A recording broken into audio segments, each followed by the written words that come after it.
Normalda neçə günə dəfn xərclərini toplaya bilirsiniz? Adətən bir həftəyə toplaya bilirik. Amma məbləğ yetərincə böyük olduğuna görə, ola bilər ki, iyanə toplama prosesi bir ay və hətta ondan da çox uzansın. Bəs dəfn mərasiminin tamamlanması üçün nə qədər məbləğ tələb olunur?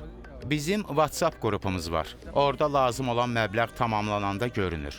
Və orta hesabla dəfn mərasiminə 900 min şilling tələb olunur. Nə qədər? 900 min. Təkcə morq 400 min şillingdir. Təşəkkür edirəm. Tanrı sizi qorusun. Çox sağ olun.